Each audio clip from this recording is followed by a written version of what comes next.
Hi there. I am in my backyard garden reading from the Bible.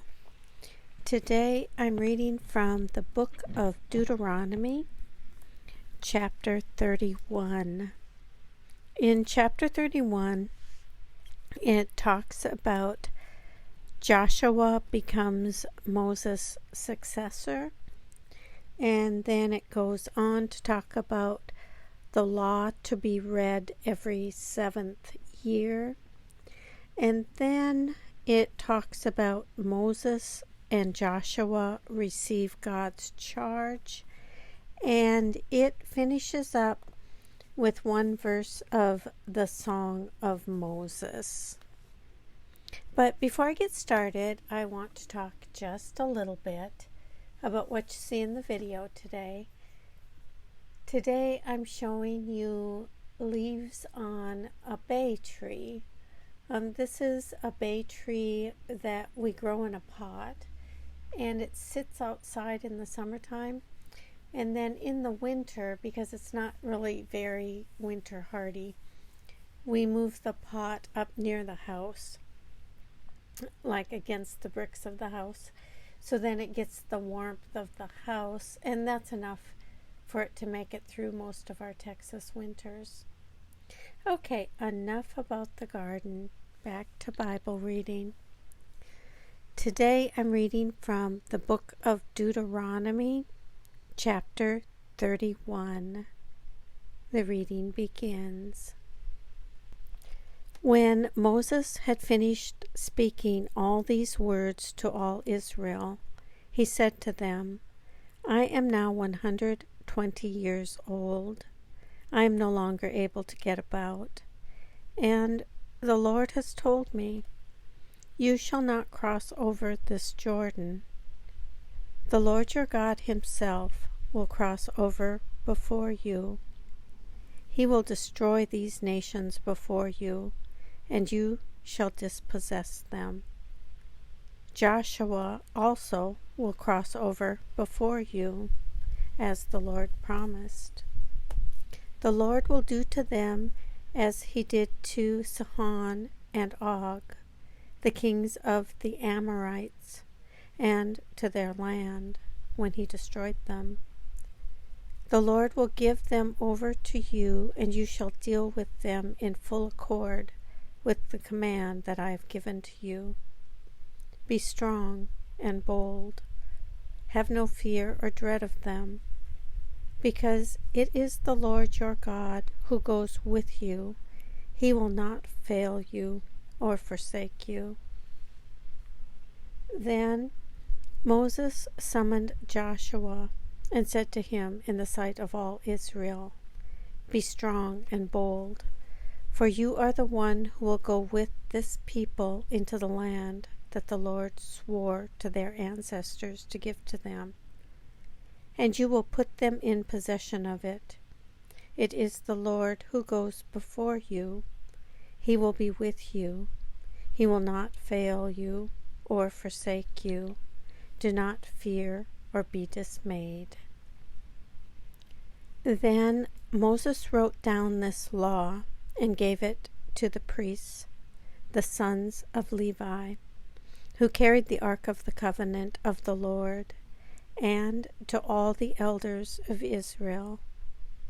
Moses commanded them every 7th year in the scheduled year of remission, during the festival of booths, when all Israel comes to appear before the Lord your God at the place that he will choose. You shall read this law before all Israel in their hearing. Assemble the people, men, women, and children, as well as the aliens residing in your towns, so that they may hear and learn to fear the Lord your God, and to observe diligently all the words of this law, and so that their children who have not known it may hear and learn to fear the Lord your God, as long as you live in the land that you are crossing over the Jordan to possess. The Lord said to Moses, Your time to die is near. Call Joshua and present yourselves in the tent of meeting, so that I may commission him." So Moses and Joshua went and presented themselves in the tent of meeting, and the Lord appeared at the tent in a pillar of cloud. The pillar of cloud stood at the entrance to the tent. The Lord said to Moses, "Soon you will lie down with your ancestors. Then this people will begin to prostitute themselves to the foreign gods in their midst, the gods of the land into which they are going. They will forsake me, breaking my commandment that I have made with them. My anger will be kindled against them in that day. I will forsake them and hide my face from them. They will become easy prey, and many terrible troubles will come upon them. In that day they will say, 'Have not these troubles come upon us because our God is not in our midst?' On that day I will surely hide my face on account of all the evil that they have done by turning to other gods. Now, therefore, write this song and teach it to the Israelites. Put it in their mouths, in order that this song may be a witness for me against the Israelites. For when I have brought them into the land flowing with milk and honey, which I promised on an oath to their ancestors, and they have eaten their fill and grown fat, they will turn to other gods and serve them, despising me and breaking my covenant. And when many terrible troubles come upon them, this song will confront them as a witness, because it will not be lost from the mouths of their descendants. For I know what they are inclined to do even now, before I have brought them into the land that I promised them on oath." That very day Moses wrote this song and taught it to the Israelites. The Lord commissioned Joshua, son of Nun, and said, "Be strong and bold, for you shall bring the Israelites into the land that I promised them. I will be with you." When Moses had finished writing down in the book of words of this law to the very end, Moses commanded the Levites who carried the ark of the covenant of the Lord, saying, "Take this book of the law and put it beside the ark of the covenant of the Lord your God. Let it remain there as a witness against you. For I know well how rebellious and stubborn you are. If you already have been so rebellious toward the Lord while I am still alive among you, how much more after my death?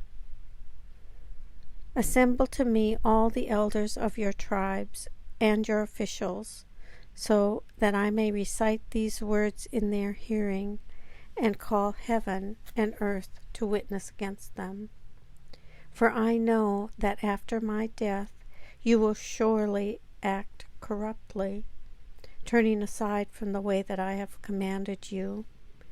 In time to come trouble will befall you, because you will do what is evil in the sight of the Lord, provoking him to anger through the work of your hands."